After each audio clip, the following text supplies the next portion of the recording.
Howard pursued the Nez Perce Indians on a 1,700-mile chase across the far west. The Nez Perce were seeking to escape to Canada after fights with the settlers who had crossed tribal lands. After 4 months, Howard forced the Indians to surrender and were moved to Oklahoma. 2 years later, Chief Joseph gave his speech. The government eventually transported the surviving Nez Perce to another reservation in Washington.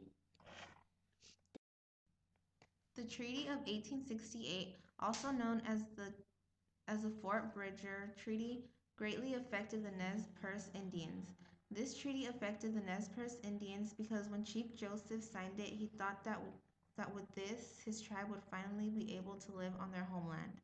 When it was finally signed, the United States government didn't go through with it. The United States forced all of the Nez Perce Indians to live on a reservation in Kansas and later to Oklahoma. During this time, all the buffalo were killed so they couldn't hunt for their supplies. After all of this was over and the Indians gained their freedom, the United States gave the Nez Perce tribe $200,000 to rebuild their community. The Nez Perce Indians originated from the Wallowa Valley, Oregon. There was very many leaders, such as Arthur Mark, who was also a Nez Perce leader. Although Arthur was the leader of the Nez Perce, the man who made the most impact on the Nez Perce tribe was Chief Joseph.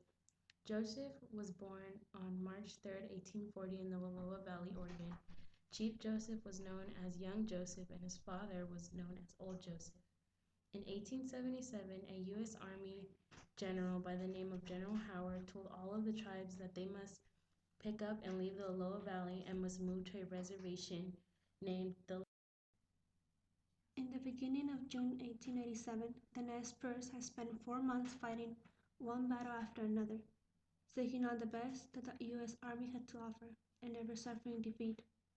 They had traveled over 1,300 miles with 250 warriors, 450 women, children, and elderly. They had some 2,000 horses and cattle, and now they were only 40 miles from freedom land, Canada. The Nez Perce knew that when they arrived Canada, they would be welcomed by Sitting Bull and his tribe of Sioux.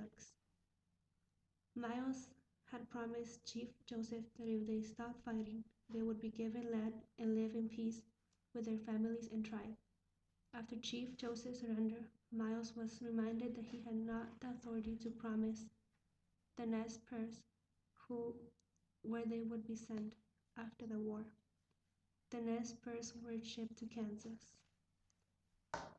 The Nez Perce had to adjust to a new life. Some had lost their husbands or babies. The babies were left orphaned with dead parents.